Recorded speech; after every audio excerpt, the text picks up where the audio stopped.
los encuentros intempestivos sobre la investigación en artes integradas. Les agradecemos haberse conectado para esta primera mesa que hemos denominado Patrimonios en Tránsito.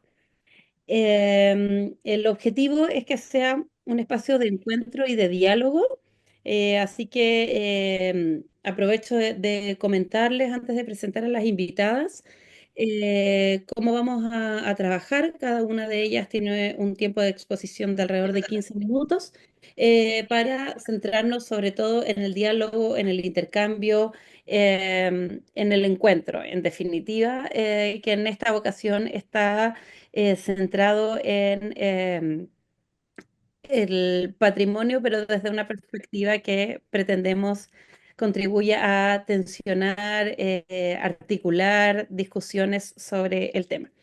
Si les parece, entonces, Santiago, comienzo con la presentación de las invitadas. Por supuesto, Perfecto. adelante. Gracias, Magdalena. Bueno, hoy día contamos con tres invitadas que van a contribuir a generar una mesa muy interdisciplinaria, atendiendo al espíritu de nuestro programa, y que también tienen varios puntos en común. Así que voy a comenzar presentándolas para luego ya partir con las exposiciones propiamente tal. Partimos con Javiera, que va a ser la primera en exponer. Javiera Carmona Jiménez se desempeña como académica e investigadora en el Departamento de Antropología de la Universidad de Tarapacá en Arica y cumple funciones en el sistema de museos de la Universidad de Tarapacá.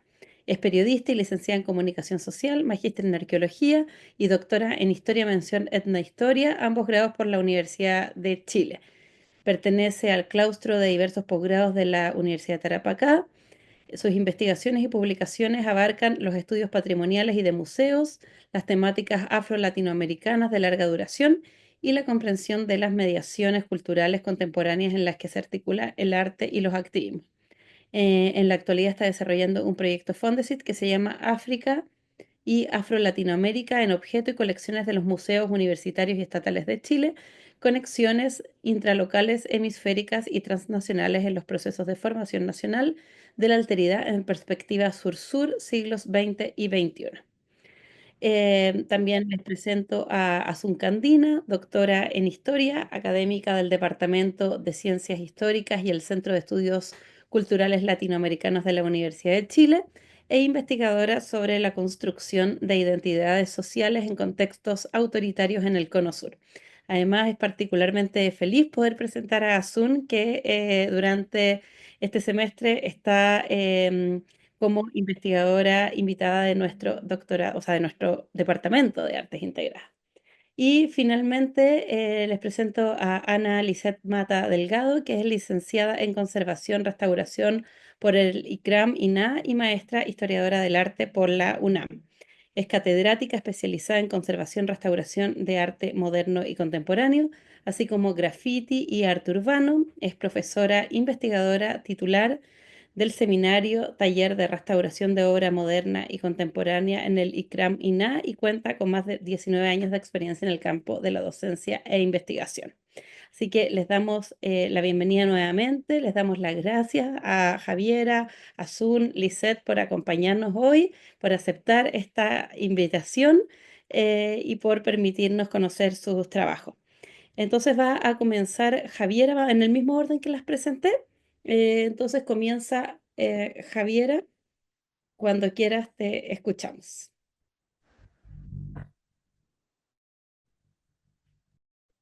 Javiera, por mientras preparas, aprovecho de comentar para quienes se han unido. Vamos a tener las tres presentaciones seguidas.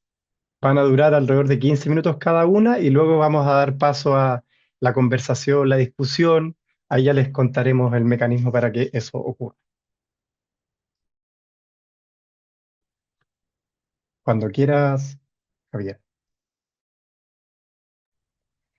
Quisiera saber qué se ve.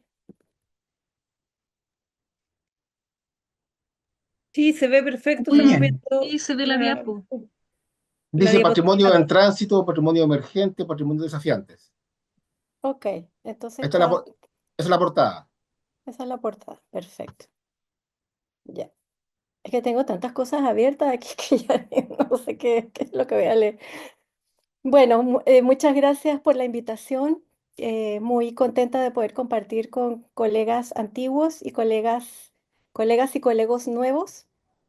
Y bueno, y esta oportunidad de mostrar algunos de los avances de este proyecto en el que llevo ya unos años zapateando. El título de la canción es, bueno, esta es una canción que vengo rato cantando, Patrimonios Afrodiaspóricos, Museos de la Esclavitud y las Tácticas decoloniales. Yo con este tema me entusiasmo mucho, así que les voy a pedir por favor que me avisen cuando ya tengo que callarme la boca, porque si no voy a seguir mucho, mucho rato. Eh, Cuando recibí esta invitación, me sentí en la necesidad de considerar cómo conectar este pie forzado de los patrimonios en tránsito con la temática que yo quiero presentar, que son los patrimonios afrodiaspóricos. Y en ese juego de asociaciones, bueno, hice las conexiones entre patrimonios emergentes y que son también patrimonios desafiantes, ¿no? Son un conjunto de reflexiones que las que yo voy a ofrecer sobre estos movimientos que, que me pareció oportuno ordenarlos en términos de pares que se tensionan y en otros momentos se complementan, como renovación, dinamización, reconocimiento, autorreconocimiento, creación, recreación, denuncia y reparación. La forma en que yo defino los patrimonios afrodiaspóricos está en esta lámina.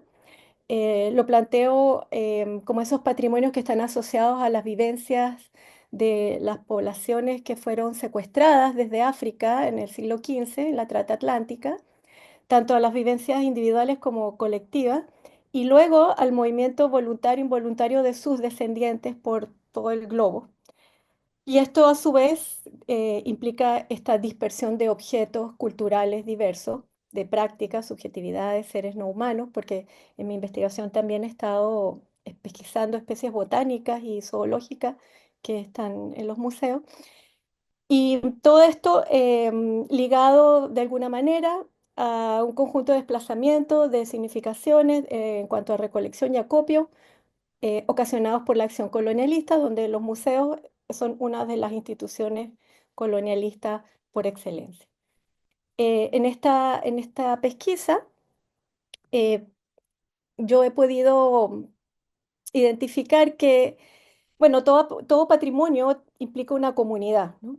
El patrimonio representa alguna comunidad en alguna forma. Pero ¿cómo podemos abordar la cuestión de las comunidades cuando hablamos de un patrimonio afrodiaspórico, que es un patrimonio como omnipresente, en cuanto que la trata atlántica tuvo un impacto en todo el mundo? Y vemos también que los descendientes de estas poblaciones esclavizadas em, viven en una tensión entre el reconocimiento como parte de una diáspora y como una comunidad que demanda un reconocimiento al interior de los estados-nación, donde han sido menospreciados, relegados, marginados u omitidos. Por eso el patrimonio afrodiaspórico tiene, en mi opinión, esta ambivalencia entre comunidades transfronterizas y comunidades fronterizas, que son estas comunidades encapsuladas, donde aquí en Arica tenemos una que es la más activa en Chile, que es la población afroariqueña. Entonces los museos aparecen aquí como espacios donde convergen estas comunidades transfronterizas, las fronterizas, pero en relaciones que no siempre son armónicas, sino de disputa también por estos patrimonios afrodiaspóricos. Con respecto a los museos universalistas europeos, la temática, la problemática sobre los patrimonios afrodiaspóricos se ha centrado principalmente en la devolución y en la repatriación. Y esto se ha convertido de alguna manera en el aspecto más visible de los procesos de decolonialización de las prácticas de los museos. Pero en el caso de las comunidades fronterizas, por llamarlas así, en esta fórmula que yo les planteo más localizada dentro de las fronteras del Estado-Nación, No es la devolución y la repatriación las claves de estos procesos, sino la visibilización de estas poblaciones y su reconocimiento eh, social, político, legal y cultural. Entonces tenemos acá a los museos operando con respecto a las comunidades fronterizas con un patrimonio afrodiaspórico o que omiten o que está esencializado en estos museos en una solución muy estereotipada en que rápidamente se asocian las poblaciones afrodescendientes a un tipo de vestuario, a una forma de trabajo, a una identidad que mutila y que reduce, simplifica esta diversidad de las experiencias africanas y de los afrodescendientes en América, en Latinoamérica, que recordemos que son 500 años de múltiples experiencias y que dieron origen a múltiples comunidades, como en el caso de Colombia, por ejemplo, que tenemos, podríamos llamarlo así, etnias afrodescendientes, donde están los afrocolombianos, los palenqueros, bueno, en fin, hay un conjunto de comunidades muy diversas dentro del gran paraguas de los afrodescendientes. Entonces, esto es desconcertante también para los museos porque implica reconsiderar el lugar de los patrimonios afrodiaspóricos como patrimonios múltiples. Em, Bien, en este recorrido, em, me gustaría leer un pequeño texto que preparé para situar estas láminas, de modo que no sea solamente yo hablándome a mí misma, sino ustedes también viendo algunas cosas que son significativas para reflexionar sobre esta problemática. Aquí tenemos esta lámina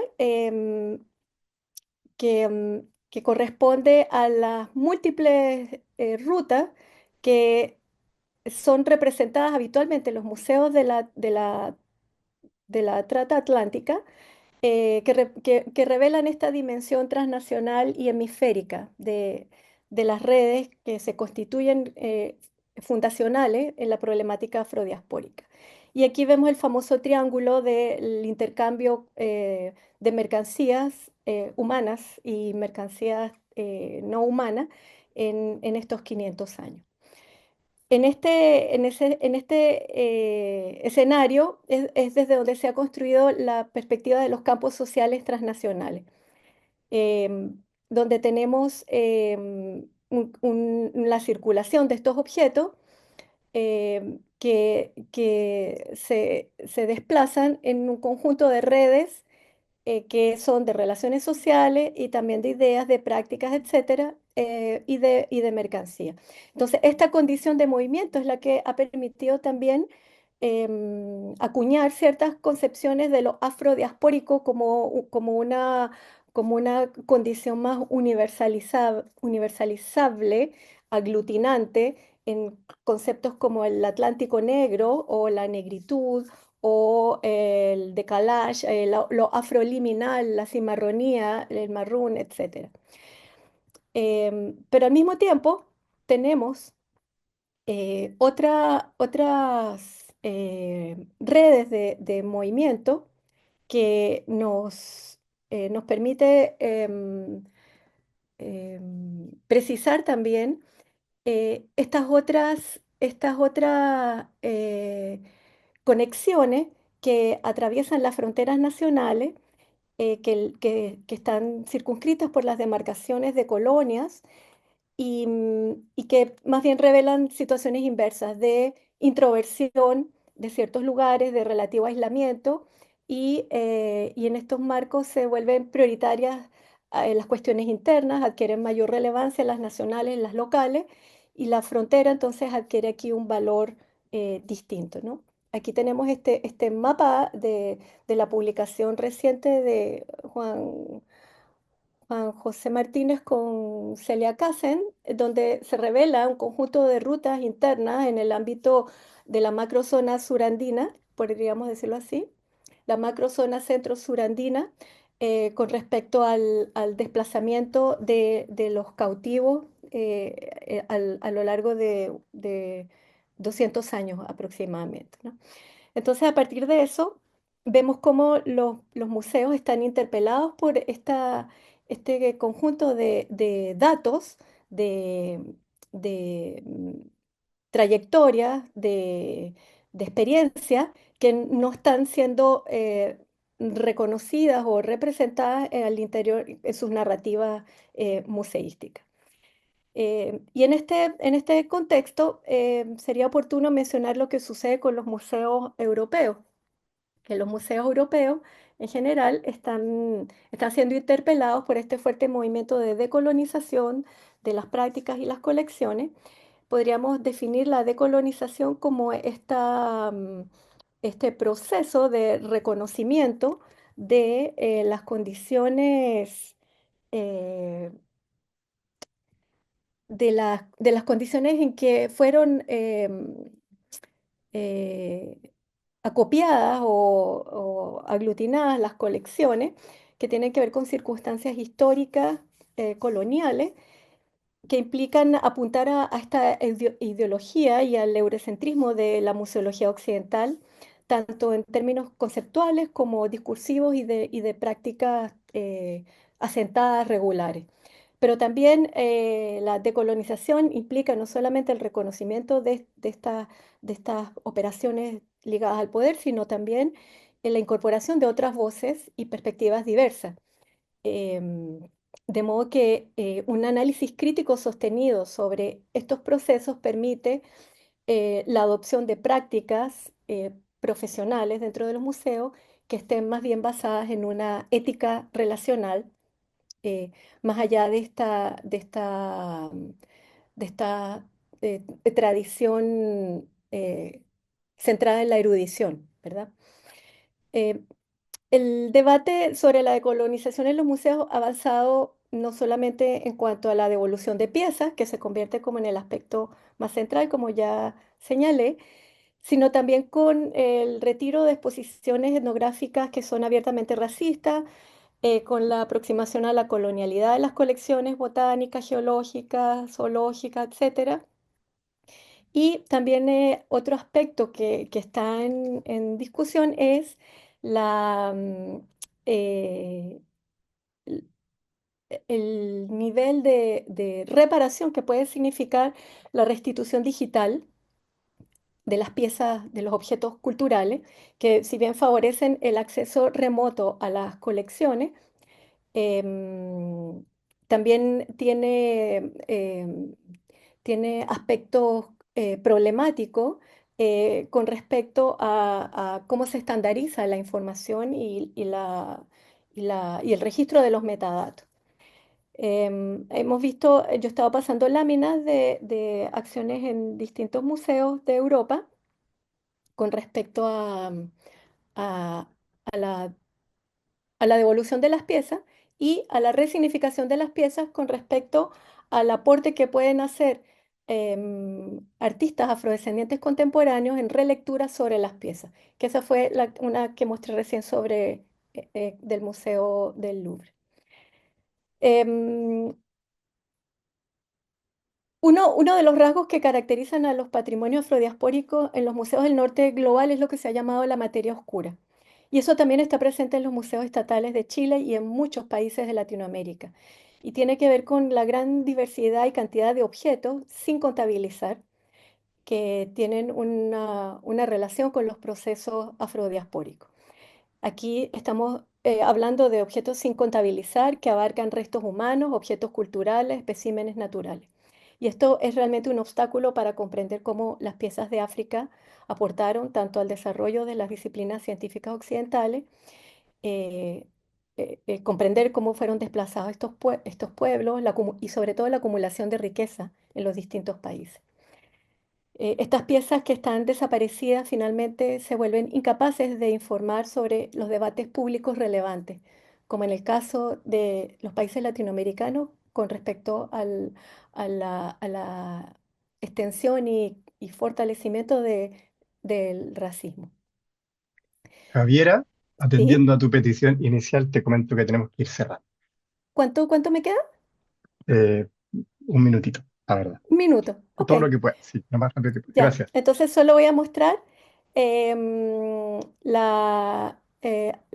conjunto de imágenes que he traído, que corresponde esto a comunidades afroariqueñas que están em, eh, decididas a formar sus colecciones frente a el argumento de que, dado que se tratan de poblaciones subyugadas, sometidas, en los museos nacionales y en los museos tradicionales no habrían piezas, porque las colecciones fueron formadas desde los patrimonios de las élites, ¿no? Aspecto que es cuestionable.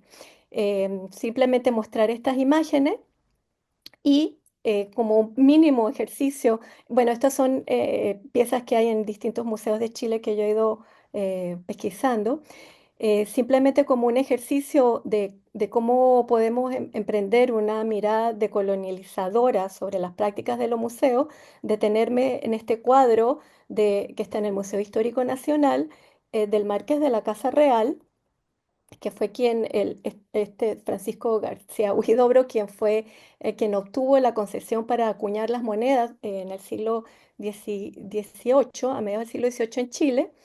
Y este señor, como era costumbre en las casas de moneda de esta época, fundamentalmente trabajaban personas esclavizadas, porque eran más confiables, porque tenían, bueno, es sabido la capacidad con los metales de las poblaciones afrodescendientes y porque eran más disciplinados, de acuerdo a lo que dice él mismo en unas cartas enviadas a la corona.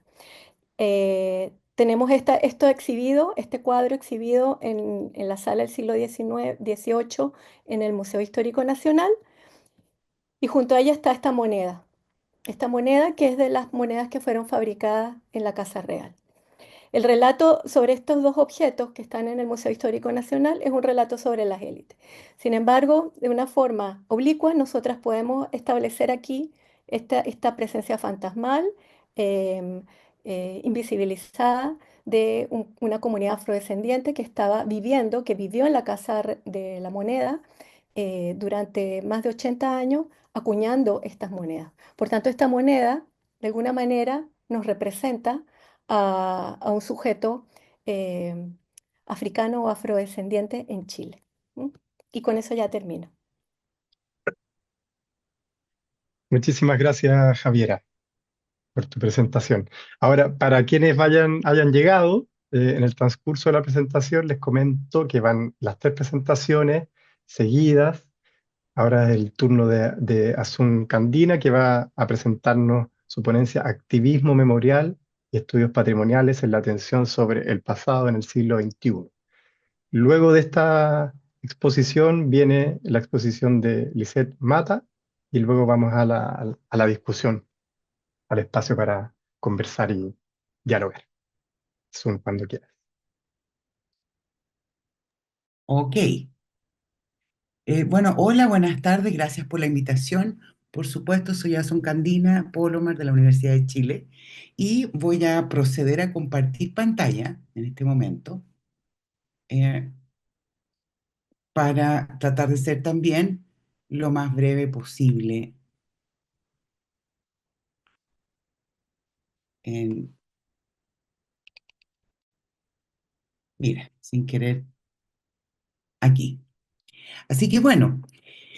Para no perder más tiempo, yo quiero decirles, yo vengo desde la historia y desde los estudios de memoria también en el Cono Sur.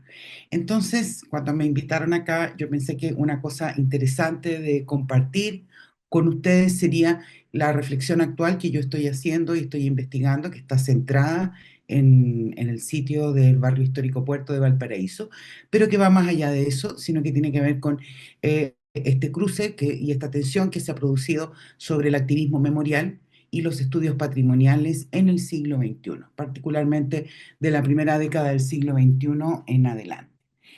Y de tal manera dónde estoy trabajando yo y dónde me sitúo en dos ejes, ¿no? Ahora voy a presentar dos o tres preguntas, o sea, una pequeña presentación y dos o tres preguntas para la discusión. ¿Qué es los procesos de memoria y posmemoria? Una de las cosas que yo estoy trabajando y me interesa, que son los límites del nunca más y la institucionalización de los sitios de memoria. Y el patrimonio, y particularmente este fenómeno de la apropiación mercantil del pasado, como lo han planteado Voltansky y Esquerre, y la deshistorización de sus objetos. Preguntas sobre el desarrollo posible de estos procesos y también sus futuros posibles. Eso es un poco lo que yo les quiero presentar. Ustedes verán que no es una presentación acabada, sino que más bien es una apertura para que podamos conversar y discutir acá. Entonces, ¿en qué me estoy centrando yo en esta breve presentación? Eh, yo planteo, y es un planteamiento que también está abierto a ser relativizado, discutido, que a comienzos del siglo XXI y desde allí en adelante se produjo un activismo, un acercamiento entre el activismo y los estudios de memoria y la gestión patrimonial o estudios patrimoniales. Yo quiero plantear aquí dos hitos que a mí me parecen relevantes, pueden haber otros también.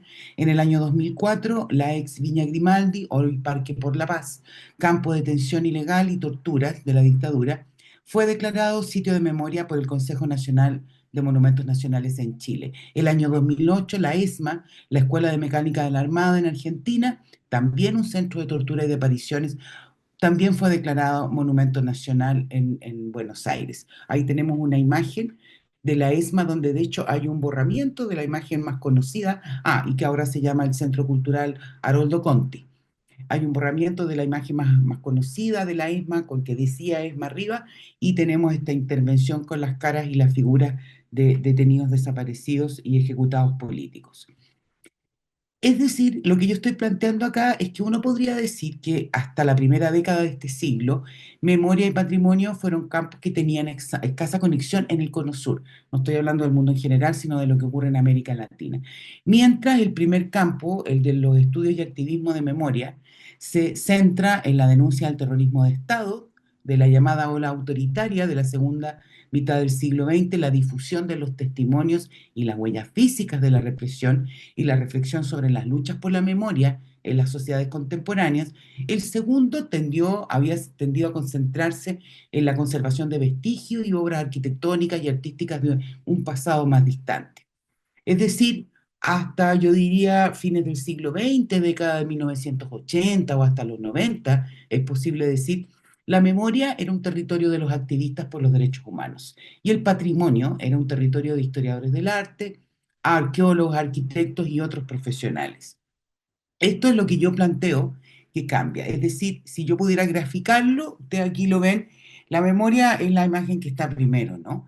El activismo por los detenidos y detenidas desaparecidas, el dónde están. Esa es una imagen de la década de 1980, de las movilizaciones en Chile. Pueden ver ustedes que está allí Carmen Gloria Quintana, incluso, una de las personas que se transformó en una de las personas más visibles, digamos, con las huellas de la represión en su propio cuerpo. O sea, eso es lo que identificábamos con memoria o estudios de memoria en América Latina. Y al lado tenemos una imagen tomada de internet de las iglesias de Chiloé. La gente del patrimonio estaría allí. Sé que estoy exagerando, quiero dejarlo claro, que después no me digan, pero ¿cómo? Si eso no es tan así. Sé que estoy exagerando el ejemplo, pero lo que quiero hacer es el énfasis en esta diferencia que existía, ¿no? Que en este siglo vemos cruzarse y vemos cambiar.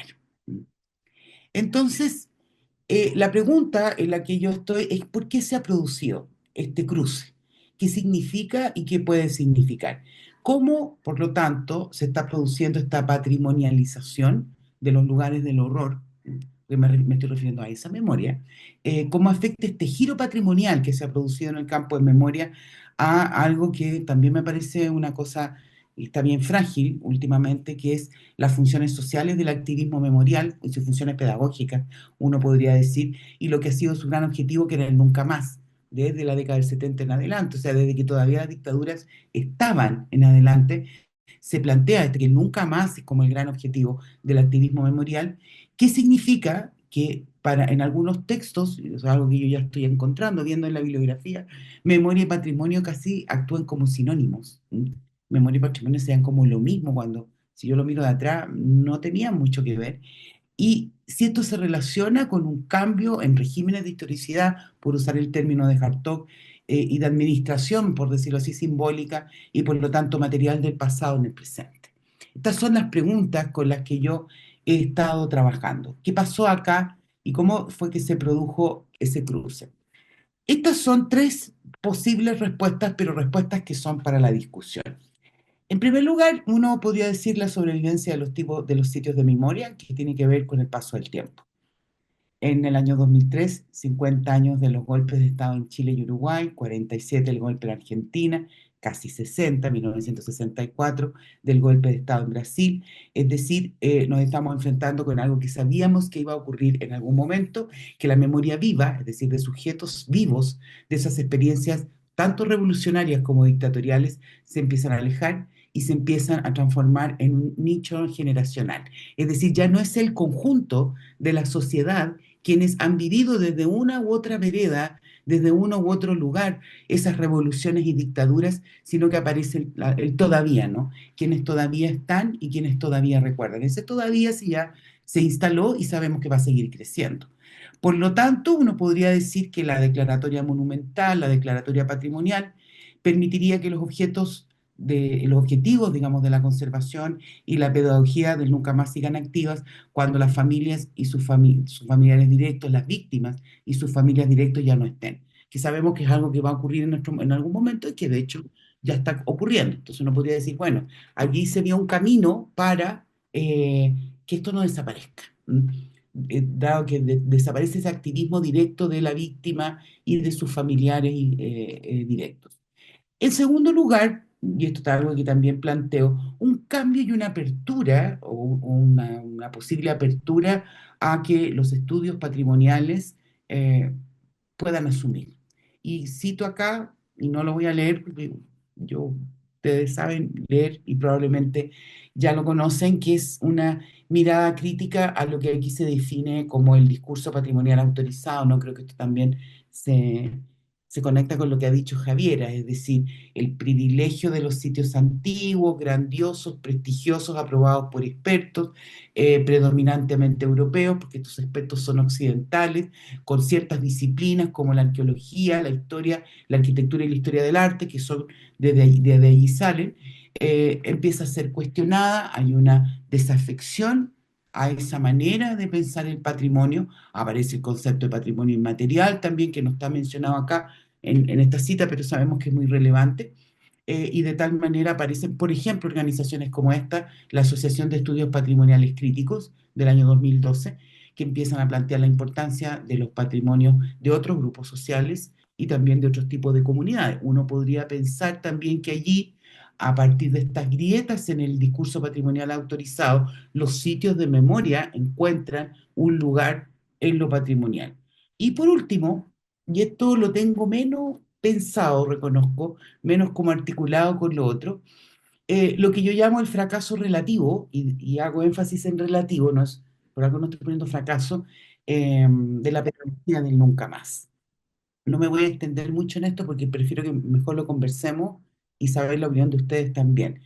Pero uno podría decir que hasta la década de 1990, el principio dominante de muchos de los monumentos, lugares de memoria, cenotafios, era que el conocimiento del horror en sí mismo o por sí mismo provocaría un rechazo generalizado nomás, de la sociedad contemporánea y funcionaría, por lo tanto, como una herramienta de neutralización, por decirlo así, del autoritarismo y de la legitimidad de la represión.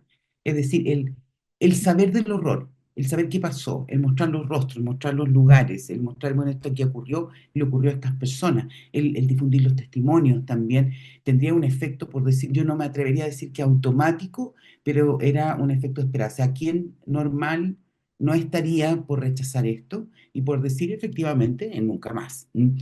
Eh, ese ese principio ha revelado sus límites, en el sentido que ha tenido, por supuesto, triunfos, ha tenido una instalación en la sociedad institucionalmente, socialmente, ha cumplido parte de esa tarea, pero también nos hemos dado cuenta que no es automático, por decirlo así.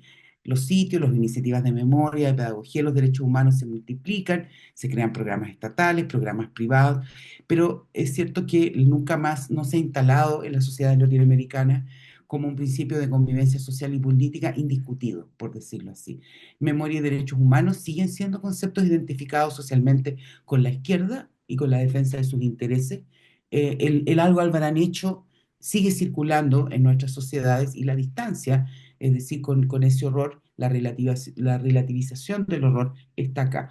De hecho, lo único que voy a mencionar acá, en general en Chile miramos con envidia el caso argentino, que ni siquiera la derecha defendía a la dictadura militar. Si pensamos en el gobierno de Macri, por ejemplo, Macri era alguien que se definía como derecha, neoliberal, etcétera, etcétera, pero cuando alguna vez le salieron con la dictadura militar, bueno, dijo, no, no, a mí no me pongan ahí, yo no defiendo eso, pero con mi ley, digamos, se quiebra, y con mi ley también aparecen grupos que no estaban presentes en lo público, pero que sabemos que existen hace tiempo, yo les podría contar de eso también, que empiezan a hablar de la memoria plena, ¿no? O sea, bueno, y nosotros, y los que sufrimos la violencia de la izquierda, y los que vivimos el miedo, digamos, de la revolución, nosotros dónde estamos. ¿Mm? Y la relativización también, y en Chile, bueno, tenemos las declaraciones de la candidata Matei, ocurre también en otros lugares en América Latina, en Brasil también, el discurso de Bolsonaro y los apoyadores de Bolsonaro, etcétera, etcétera. Entonces nos encontramos con que los límites entre las iniciativas memoriales y las patrimoniales tienden a hoy a diluirse, claro. Eh, y allí uno puede advertir que hay una transformación paulatina de las luchas por la denuncia y el juicio de castigo en iniciativas de recordación. Es decir, esta lucha activa de, bueno, ¿qué pasó? ¿Dónde están? Castiguemos a los culpables, no es que haya desaparecido, pero cada vez la vemos disminuir en relación a la recordación de los fenómenos, y tal vez esto también acercó a los sitios de memoria a una definición patrimonial, ¿no? La preservación de una memoria histórica, entre otras, para un supuesto aprendizaje y pedagogía del futuro. Entonces allí estos sitios pueden tender a patrimonializarse. Entonces, ¿cuáles son, creo yo, los posibles desarrollos del giro patrimonial de la memoria? En primer lugar, una característica positiva, podría decir uno, es la preservación material de los sitios de memoria, amenazados por lo que les decía esto, la partida paulatina de su activismo de origen, las víctimas y sus familiares directos. Es decir, esto permitiría que sitios de memoria que podrían desaparecer no desaparezcan.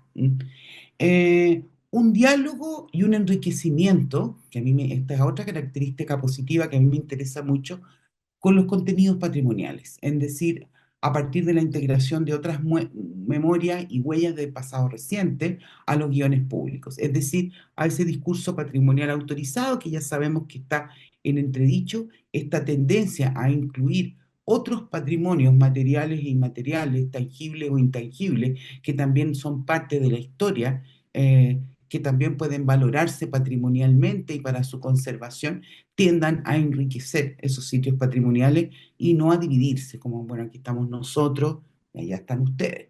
Por un lado está la iglesia de Chiloé y por otro lado está el cartel de las Madres de la Plaza de Mayo o de las buscadoras del Fuerte de Sinaloa, digamos, eso, bueno, eso es una cosa, nosotros estamos aquí arriba, entonces no. De que estos pudieran, digamos, generar y enriquecer la educación el propio acervo y la educación y la pedagogía patrimonial. Pero también hay un riesgo, que es lo que mencionaba al comienzo, porque ahora sé que tengo poco tiempo, así que le pido por favor a Santiago que me diga Sí, cuánto rato justo, queda. tenemos que ir cerrando también. Un minuto, por favor. Gracias. Voy a cerrar con esto entonces, con un paulatino vaciamiento de sentido de los sitios de memoria a partir de esta apropiación mercantil del pasado. O sea, si eso es un riesgo para lo patrimonial, ahora también se transforma en un riesgo, por lo tanto, para los estudios de memoria. Y con lo que quiero cerrar, que más bien es una apertura para que lo podamos conversar, es esto. Eh, lo especial de América Latina, y por lo tanto lo vendible en términos globales, remite como a esta producción cultural indígena mestiza para gusto europeo, ¿no? Y también a lo señorial que nos queda. Y entonces, la banalización y la mercantilización del patrimonio puede ser aún más brutal que en otras regiones del mundo, en el sentido que necesitaría como de una transformación dramática, ¿no?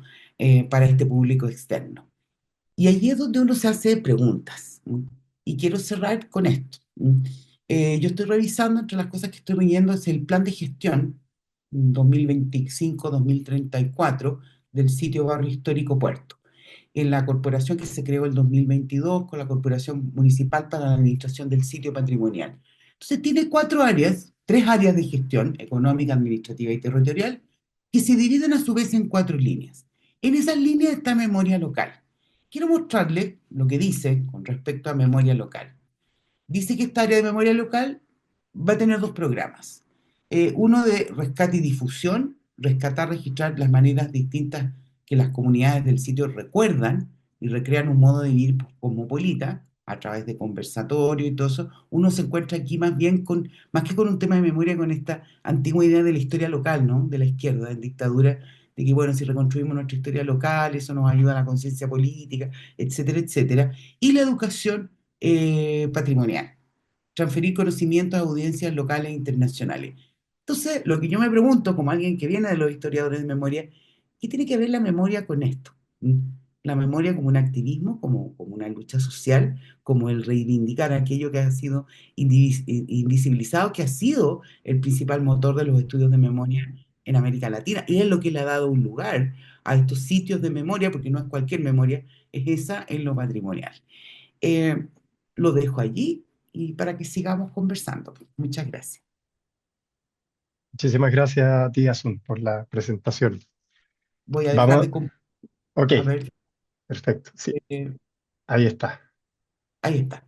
Gracias, Asun. Entonces vamos a cerrar la mesa de conversación de hoy con la presentación de Lisette Mata de la ANCRIM México. Su ponencia lleva por nombre Entre lo efímero y lo permanente del arte de calle. Cuando quieras, Lisette.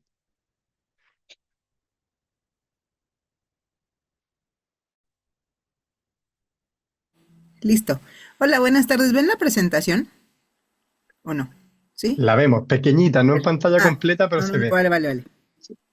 Ahí está. ¿Listo? Ahí está, sí. Perfecto. Ok, pues muy buenas tardes. Muchísimas gracias por la invitación a Santiago, a Patricio y a Magda y a mis colegas que me anteceden aquí. Yo hablo desde la Ciudad de México y hablo desde la parte de conservación y restauración, sí de patrimonio cultural, pero también qué pasa con estos nuevos patrimonios y escuchando justo a mis colegas, tomaba algunas notas y siempre he pensado firmemente que nuestros países tienen un gran vínculo en temas históricos, pensando casi que por el tema de los terremotos que tenemos historias similares hasta temas históricos, temas de moralismo y retomando incluso lo que hablaban hasta el tema de los memoriales, ¿no? Entonces yo voy a hablarles de manera general sobre qué pasa en la calle. No le quise catalogar necesariamente como graffiti, street art, arte urbano, past up, etcétera, porque en realidad hablando de la calle es muy diverso. Digo, ya lo platicaremos y lo discutiremos. Y retomando justamente el espacio público y hablando de de patrimonios en tránsito y cómo van cambiando las perspectivas patrimoniales, yo quería empezar por qué caracteriza el arte de la calle. Digo, seguramente aquí habrá gente que lo ha estudiado, que le gusta, simplemente, seguramente cualquiera de ustedes tienen una fotografía de un graffiti en su celular, ¿no? De algo, de un sticker o de algo. ¿Por qué? Porque la calle ahora nos invita a dialogar de maneras diferentes. Pero si nos regresamos 3 pasos, nos damos cuenta que justamente lo que está en la calle, sin etiquetarlo y sin ponerlo en una caja, hay un reclamo del espacio público. Hay una apropiación del espacio público que es curioso porque a veces a la gente no le gustan los grafitis o lo que pintan afuera, pero a veces nadie se queja del tema publicitario, cuando realmente en temas de imagen es de igual de invasivo o a veces un poco más. Hay una parte de transgresión, hay una parte también de ser contestatario y hay un diálogo, muchas veces con el transeúnte, otras veces no, porque hay muchísimos tipos de producciones artísticas callejeras e inclusive, no sé si pasa en sus ciudades, pero al menos aquí también ya incluso la política de pronto hace stenciles con de vota por, ¿no? Y usa la técnica del stencil como Banksy, tal cual. O inclusive hasta los cantantes, por ejemplo, incluso Spotify o ese tipo de marcas ya usan los recursos como los stickers o este tipo de técnicas que se ven en la calle para hacer publicidad. También son obras realizadas para sitio específico, no todas, pero en su mayoría, y esto es una generalización porque cada tipo de producción tiene su particularidad. Entonces, bajo esta lógica, hay una parte muy interesante que también ya lo dialogaremos, pero ¿qué pasa con eso que está allá afuera? Si bien hay algunas piezas, que tenemos algunos ejemplos, que son autorizadas cuando a alguien le piden su barda o bueno, su pared, le dicen, oiga, ¿me deja pintar? O hay una autorización, hay una gestión incluso desde el gobierno, porque hasta ahorita que veía el tema de las leyes, las políticas públicas también han cambiado mucho a nivel mundial, no solamente en la Ciudad de México o en las capitales, sino en muchas partes del mundo. También hay un tema de comisiones, por ejemplo, a veces los artistas o la gente que hace este tipo de obras, porque también no todo el mundo le gusta que se le llame artista, pero las personas que producen este tipo de actividades son comisionados o patrocinados por marcas, por gobiernos locales, a veces por la misma gente comunitaria, pero también no dejan de existir estas expresiones ilegales o espontáneas, ¿no?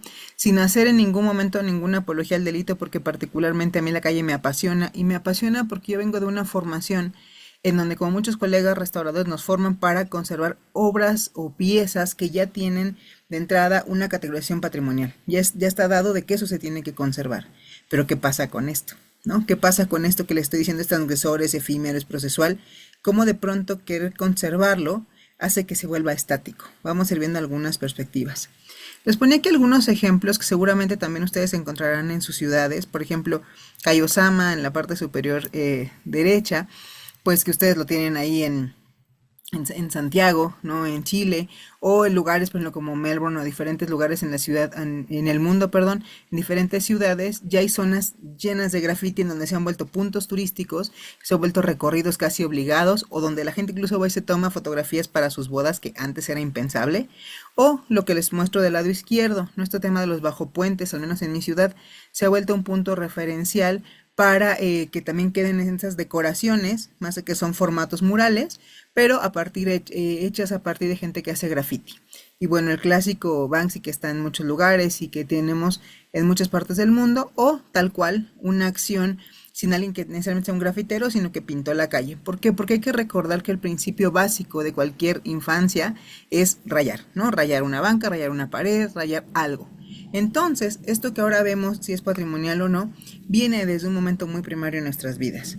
Les muestro también algunas, hablando de memoriales, también de derivados de manifestaciones clandestinas en la calle, que no necesariamente quien hace este tipo de expresiones son considerados grafiteros o artistas urbanos o artistas que hacen pass-stop, simplemente es dejar una evidencia de la calle, un tema de visualidad. Y es una parte bien interesante.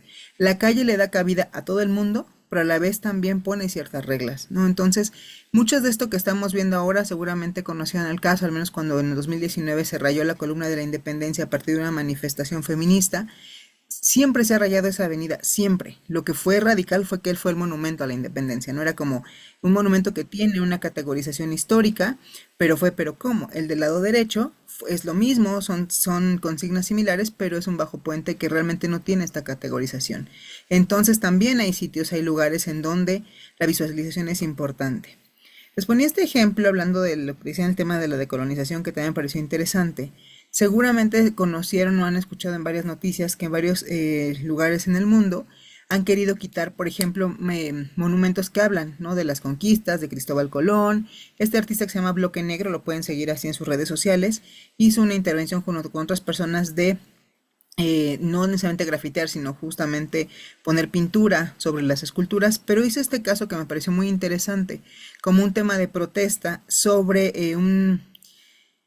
digamos, corte que hubo masivo de vegetación en una avenida aquí en Ciudad de México, perdón por las fotos, pero justo son de redes sociales, y en donde él le pone esta carita triste a los troncos que están en la calle, pero luego esto se va a una galería.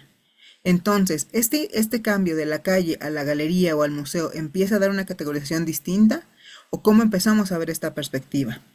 Y este caso que también a mí me pareció muy interesante porque incluso hice unas encuestas, empecé a debatir con este tema, Yo llevo muchísimos años trabajando en el tema del grafiti. Yo no pinto, yo lo investigo desde otra perspectiva y trabajo mucho con grafiteros legales, ilegales, gente que hace trabajo en la calle. Pero esta pieza, si lo quieren ver, les puedo compartir mayor información.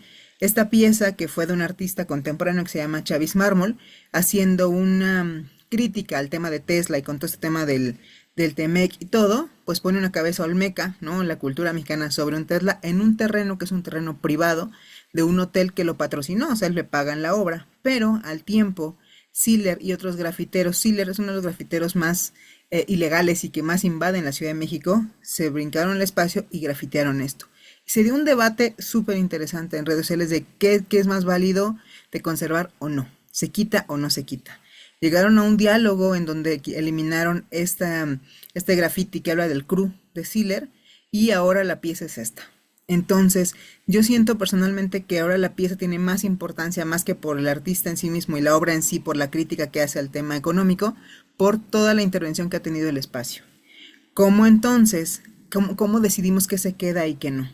Y porque en realidad habrá que ver la legislación de cada país, pero el arte contemporáneo no siempre tiene una categorización de patrimonialización, sino es producción artística contemporánea, reciente, en donde a veces las leyes no los protegen más que por la ley de derechos de autor, y ese tema también es importante para determinar qué se queda y qué se va.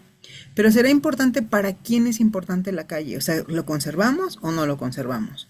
Todo este tema de las manifestaciones, de la crítica, de las redes sociales, la sociedad juega un papel fundamental para tomar estas decisiones, y les voy a enseñar un par de ejemplos del por qué. Aquí son unos ejemplos, hace rato comentaban mis colegas, bueno, este tema de las distancias, ¿no? Este es un mural del lado izquierdo de Tepito Arte Acá, que fue un grupo de los años 70, derivado de la matanza estudiantil del 68, salieron muchos grupos artísticos, y uno de ellos fue Tepito Arte Acá, de quien estamos restaurando los murales, y se llaman Tepito Arte Acá porque Tepito es un barrio popular en la Ciudad de México, que decían ustedes allá y nosotros acá. Este tema de marcar territorio es muy interesante, pero a su vez, del lado derecho, tenemos a Okuda, que es un artista español famoso mundialmente, que intervino en el Frontón México con una visualidad brutal en un edificio que tiene categoría de bien artístico. Entonces, ¿dónde pinta quién? Y eso también, ¿cómo se hace una perspectiva? No lo digo ni a favor ni en contra. Simplemente pensemos cómo estamos viendo los contextos públicos. Ahora bien, hablando un tema de documentación, hablando del tema de la memoria, documentar creemos que es importante. ¿Para qué? ¿Para quién? ¿Cómo documentamos? Como les decía, todos tenemos seguramente una fotografía en nuestros teléfonos o en nuestras redes sociales, o incluso seguramente conocen que ahora suena irónico, pero hay museos de arte urbano, museos del graffiti, que la gente nutre a partir del internet. Entonces, las plataformas digitales, la exhibición, la difusión, ya hay curaduría del arte de calle, cosa que antes no pasaba. Entonces, cómo a veces todo lo que está en la calle revuelto desde la publicidad, el memorial, el sticker, la queja, todo confluye en la calle, y entonces cómo determinamos que sí o que no. Y además también a su vez tienen dinámicas muy interesantes con la misma calle, porque seguramente ustedes habrán escuchado este tema de los pisamientos, de quitar, no sé si alguna o alguna de ustedes ha quitado algún sticker de la calle y se lo ha llevado, ¿no? O sea, a mí me gusta mucho quitar un sticker y ponerlo así como el famoso Black Book de firmas de grafiteros. Bueno, pues tomas un sticker, lo llevas, pero lo estás sacando de un contexto de calle. O también pues todo el tema de remociones, de pisamientos, de la afectación material por los materiales nuevos. O sea, hay una serie de situaciones que ustedes dirán, esto como que no se conserva, es la calle.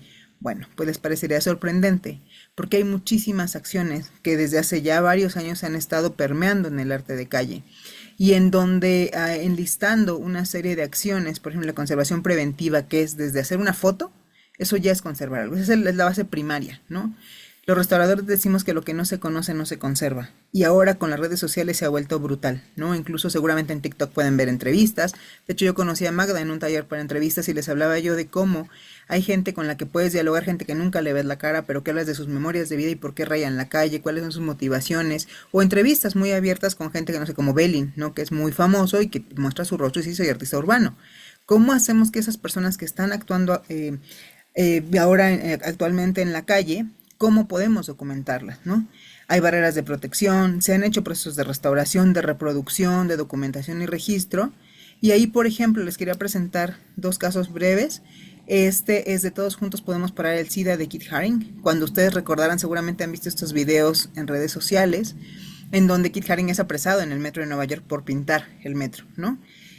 Y este mural se rescató de un mural de los años 80, del 89, fue rescatado por el Ayuntamiento de Barcelona y en realidad el mural se perdió, pero lo que hicieron fue hacer un rescate y hacer toda una calca de ese mural porque ya era Kit Haring, ¿no? Y Kit Haring murió poco tiempo después. Para quienes crecimos en los 80, 90, sabíamos que el SIDA era casi una sentencia de muerte y que justamente fue un tema bien importante y que ahora se está retomando desde otra perspectiva, pero este mural se rescató. Esto es lo que le llamamos una conservación a partir de una reproducción y aquí tiene una placa que dice, este mural es una reproducción porque se hizo investigación del material, del tipo de pintura, del grosor de la brocha. Esto por eso la imagen se ve así, porque es un screenshot del video, donde se ve a Kit Haring con su grabadora de los 80 pintando en una zona que no es el MACBA como tal, pero en donde justamente rescataron el mural porque les pareció importante. U obras, perdón, como ya restaurar un graffiti de firma, un tag, como es el caso de Muelle en Madrid, en donde hubo toda una dinámica de change.org y de la comunidad madrileña y de gente de estudiosos en el tema que buscaron que se rescatara justamente una firma, un graffiti, cuando todo el mundo piensa como un graffiti no se restaura, no se conserva, es como nuestra base primaria, ¿no? Y esta en realidad se rescató y se le dio la categoría de bien de interés cultural, porque habla de un momento histórico, cultural muy importante en Madrid en los años 80, que era la movida madrileña, y en donde se utilizaron procesos de restauración, digamos, viables. Y yo cierro con esto hablándoles un poco justo del proyecto que tengo de investigación, que se llama Urbarte, que es Registro, Diagnóstico y Conservación de Grafiti y Arte Urbano. Ahora también se integró el arte público, en donde a partir de diálogos, entrevistas, registros y un montón de actividades que no quiero detallar ahora porque los tiempos son justos, pero se ha estado realizando y en donde se ha documentado y hecho memoria a partir de lo que está pasando en la calle. Se concentra en la Ciudad de México, pero puede ser aplicable a cualquier ciudad. Digo, Valparaíso simple y sencillamente. Todo el tema que tienen. Yo cuando fui quedé impactada del tema de graffiti, murales y arte de la calle. Y dejo estas reflexiones finales. Justamente, si esto se debe conservar o no, son memoriales, no son memoriales, quién lo hace, hasta qué punto se puede conservar lo que está en la calle, porque de pronto se puede volver inmanejable, ¿no? ¿Quién debe de hacerlo? Nos interesa que se conserve, porque eso también tiene una inversión económica. Y ahora les digo, las políticas públicas actuales, incluso de los gobiernos, tienden a tener ese tema de, claro, es que el graffiti, es que los murales, es que el arte urbano, es que los senderos seguros, es que la iluminación de las calles, y todo es a partir de algo que hace décadas era consignado como algo malo. No quiere decir que lo ilegal, que los tags no sigan existiendo, pero está cambiando mucho nuestra perspectiva. Aquí, por ejemplo, se han colocado esculturas que le llaman antimonumentos a partir de situaciones sociales muy impactantes que la gente ha colocado y le llaman el antimonumento porque no es un monumento dado por el gobierno, sino por la propia gente y se conserva, digamos, en el sentido de que se cuida igual que un monumento, ¿no?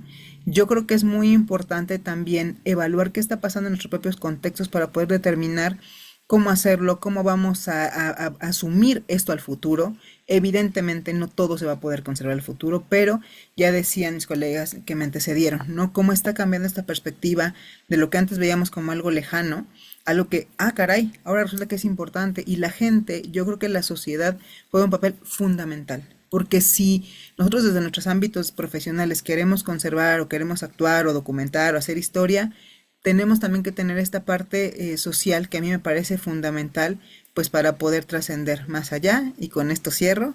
Espero que se haya comprendido y no haber hablado muy rápido, porque los mexicanos hablamos un poco rápido, pero bueno, muchísimas gracias por su atención. Muchas gracias, Javiera Carbona. Muchas gracias también a Sun Candina Polomer y muchas gracias también a Laricet Mata. Yo simplemente voy a dar unas pequeñas palabras luego de su presentación para abrir la palabra también a las y los asistentes. Eh, la verdad es que ha sido un verdadero placer escucharles. Sé que hay mucha información en este momento en nuestras cabezas dando vueltas, pero de a poco empieza a decantar cada una de ellas. Yo tengo un comentario, una pregunta a cada una de ustedes. A Javiera me gustaría que retomara un poco, si pudiese, la parte final de su presentación, porque me parece que estaba bastante, diríamos, en sintonía, ¿no? Con estos nuevos movimientos de escribir o reescribir la historia, podríamos decir desde abajo, o horizontalizar el trabajo de escritura de la memoria. Concretamente, la parte final de la presentación mencionabas esta idea que son las propias comunidades afrodescendientes las que comienzan a narrar su propia historia. Entonces eso de inmediato afecta a la iconografía del pasado o a la iconología, ¿cierto? Y finalmente, qué y cuáles y cómo podrían variar efectivamente los documentos, las imágenes y las obras que guardan los museos. Es esa historia, de hecho, nueva, por decirlo de alguna manera también, la que podría contribuir a socavar esta historia colonial. No tanto quizás, bueno, sí, es muy necesario la devolución de las piezas de arte, de las piezas robadas, ¿no? Expoliadas, pero el trabajo de contraescritura, que ya no es simplemente contraescritura, sino de positivar de otra manera la historia, la que parece de sumo interés. Con respecto a Zoom, me llamó mucho la atención porque retoma ciertos problemas que están siempre presentes también en relación con la filosofía y la memoria y en relación a la pedagogía del horror o al saber del horror. Sí, eso me hace pensar, ¿cierto?, en que los sitios de memoria no funcionan per se, sino que hay detrás todo un esfuerzo que tiene que de alguna manera hacerse cargo de la manera en que circulan las imágenes hoy en día, de la manera en que el- la propia circulación de imágenes en la cultura popular es de carácter efectista, de que de alguna manera padecemos desde hace 20 años más o menos eh, esta afición de la historia en directo por parte de los medios de comunicación de masa. Entonces ahí recuerdo, ¿cierto?, a George D. Uberman o a Griselda Pollock, ¿no?, en relación a cómo educar a través de las imágenes y sobre todo de las imágenes del horror. Entonces me gustaría que pudiese ahondar un poquito más sobre ello. Y Annalise Mata, eh, me llamó mucho la atención a propósito de qué se conserva, cuándo se conserva. Me hizo recordar a este caso que sucedió en Santiago, cuando el gobierno quiso, de hecho, efectivamente lo logró hasta un punto que fue borrar sobre todo los tags que estaban en la Alameda y no contaban con la astucia, como diríamos citando el programa, ¿no?, con que había todo un trabajo de un grupo de arquitectos con otra gente en Santiago que tenían este proyecto de fotografiar a lo largo, son, no sé, 3,5 kilómetros o algo así, lo que están fotografiados, ¿no?, con cada detalle de lo que se pintó durante la revuelta, porque justamente, y ahí hay algo interesante para hacer un espejo con lo que tú estás comentando, y es que hubo, sin duda, Kaiosama, gran destacado con su Space Up y en lo que hizo, pero hay mucho trabajo con los meros eslóganes de la revuelta, con no era depresión, era capitalismo, hasta que la dignidad se haga costumbre, no sé, y así un sinfín de pintadas de ese tipo. Fueron los eslóganes los que luego inspiraron a escritoras como Nona Fernández, por ejemplo, y hubo un esfuerzo recursivo, primero los eslóganes, después Nona Fernández, después unos cineastas, después el museo. Entonces esa manera de zigzaguear de eso que parece sin sentido, de eso que parece mera espontaneidad, cómo lo recuperaron las prácticas artísticas y sobre todo prácticas colectivas de registro. Yo creo que eso fue muy interesante y sigue siendo interesante y sigue dando que pensar. Eso más o menos quería solamente para abrir la palabra y muchas gracias por sus respectivas presentaciones. ¿Mantenemos el orden de las preguntas hechas por Pato? ¿Les parece? Javiera, Asun y Annelise en el mismo orden. Ya, seamos ordenaditos desde el principio al final. Bueno, gracias Patricio por las preguntas, el comentario. La, mm, la cuestión de la autonarración de las comunidades afrodescendientes en Latinoamérica em, es un fenómeno bien complejo porque estamos partiendo de la base de una población eh, negada, como es en el caso de Chile. Negada al punto de que ellos mismos han obliterado su memoria. Y ha sido un proceso más bien de reinvención, recreación, de creación absoluta en algunos casos. Por ejemplo, acá en Arica hay una coreografía con un acompañamiento musical que es el tumbe y que ahí se ha vuelto muy masivo por el carnaval. Y hay grupos de estas comunidades afrochilenas, afroariqueñas, que quieren que se declare patrimonio chileno, que sea formalizado como un legado significativo para el país. Y las personas, la generación que lo inventó, cuestiona esto y dice, pero ¿cómo lo vamos a someter a ese proceso si es algo que nosotros creamos como herramienta de visibilización, de reconocimiento y de lucha? Si ustedes insisten en eso, vamos a perder esta herramienta que es nuestra forma política de disputar el espacio público, en el carnaval, por ejemplo.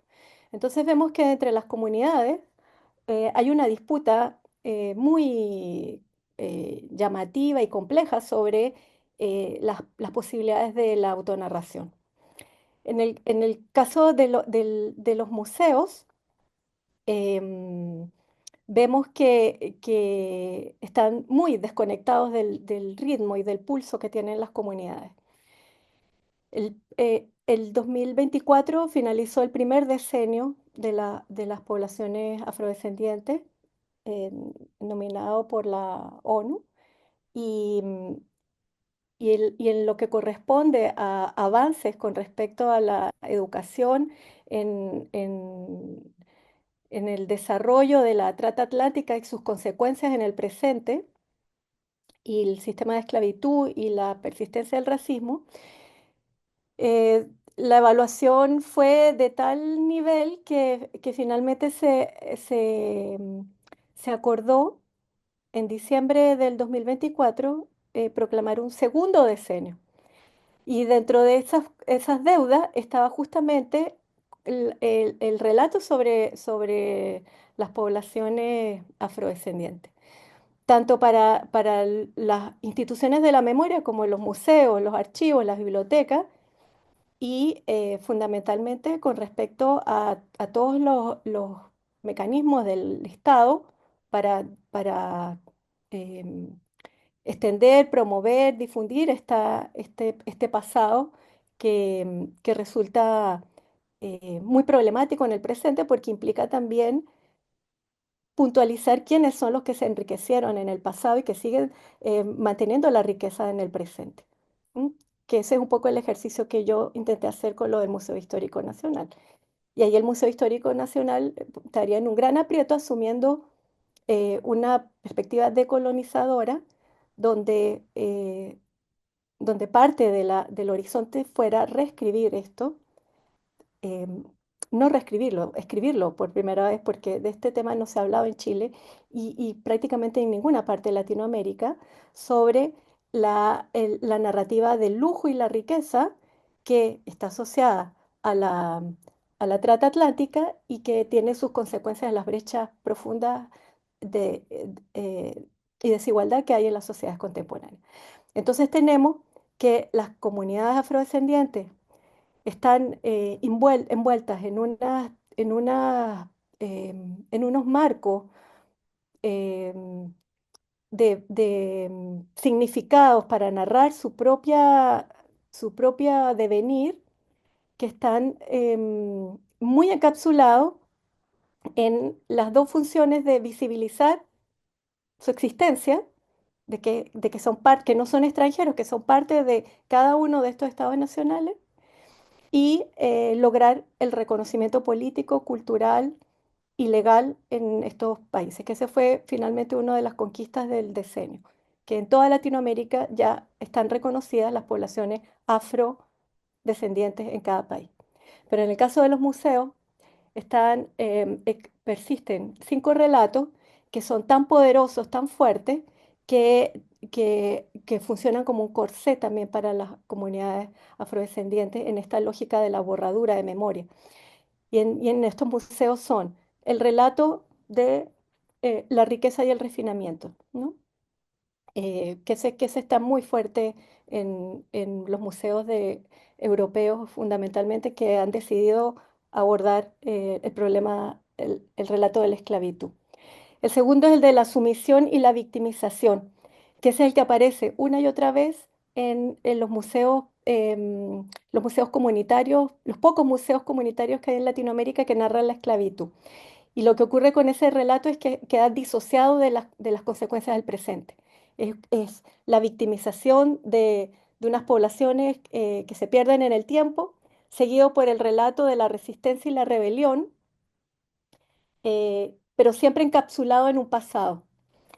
Y por otro lado aparece la última estructura narrativa, que son los logros y los legados, que también es la fórmula que han utilizado varios estados en Latinoamérica, entre ellos México, que es el último país latinoamericano que ha abierto una sección en el Museo Antropológico para narrar a los afromexicanos en un espacio bien limitado, pero eso es algo impresionante, conociendo cómo es esta narrativa del Estado-Nación mexicano. Y allí el énfasis es justamente la resistencia y la rebelión, los logros y los legados. Entonces tenemos una perspectiva muy disociada entre los activismos y estos museos que están siendo interpelados sobre el pasado esclavista, pero que esto implica hacer relecturas sobre su propio origen, la formación de sus colecciones y el lugar de estos actores em, dominantes que tienen mucho poder todavía en el presente. Entonces las poblaciones afrodescendientes están como muy alejadas de esta dimensión política del presente que es brutal, ¿no? Ese es mi punto de vista. Muchas gracias, Javiera. Asun, te escuchamos. A ver, los sitios de memoria no funcionan per se como pedagogía contra el horror por varios motivos. O sea, en primer lugar, porque la sola muestra del horror, o sea, a ver, la recreación de la cámara de tortura y todo eso, tienen distintas lecturas sociales. O sea, algunas personas van a pensar que horrible, ojalá nunca pase de nuevo, otras personas van a pensar, bueno, tal vez se justificaba, u otras personas van a estar en un lugar en que no siquiera entienden lo que están viendo. Quiero poner un solo ejemplo que me dio una egresada de la carrera de historia que trabaja en un liceo en Maipú. Llevó a un curso de segundo o tercero medio al Museo de la Memoria y los Derechos Humanos, y cuando los niños y niñas iban entrando, estamos hablando de gente que tiene 13 años, 14 años, por ahí dijeron, pucha, a ver, ¿cuál era el malo Allende o Pinochet? No, no sé, claro. Es decir, se nos olvida que precisamente han pasado 50 años y que para las personas que nacieron en este siglo, la Unidad Popular, la dictadura, es como cuando a uno le hablan de la Primera Guerra Mundial, digamos, más o menos, una cosa así, ¿ah? Y eso es normal y ocurre. Entonces, ¿qué hacemos al respecto? Y también, y en tercer lugar, diría yo, porque, a ver, se ha descansado mucho en una idea de que esto se va a conservar por sí mismo, digamos, y que se explica solo, por el temor también que tienen los sectores de izquierda, entre los cuales me incluyo, a la contextualización. O sea, si yo empiezo a explicar qué fue lo que pasó, explicar es justificar, ¿no? Entonces esta cosa de, bueno, es que hubo un conflicto, una revolución y lucha de clase, y se enfrentaron distintos actores políticos, entonces aquí yo lo estoy justificando. Y es algo que tenemos que ver cómo lidiar, cómo salir de ahí. Estoy viendo que no estamos saliendo de ahí, nos estamos quejando nomás. Y por otro lado, abordarlo desde este de este otro punto de vista que yo quería aquí plantear, y es que si estos sitios efectivamente no se patrimonializan, van a desaparecer, ¿m? Cuando desaparezca el activismo original. Y aquí voy a terminar para dejar tiempo a más preguntas con un solo ejemplo. Tengo una estudiante de posgrado del Magíster de Estudios Latinoamericanos que colabora como voluntaria en uno de estos sitios de memoria que es la clínica, la ex clínica Santa Lucía, que está en el centro de Santiago, en la calle del mismo nombre, que fue un centro de tortura, un centro de desaparición y que además fue un centro de aprendizaje de cómo torturar.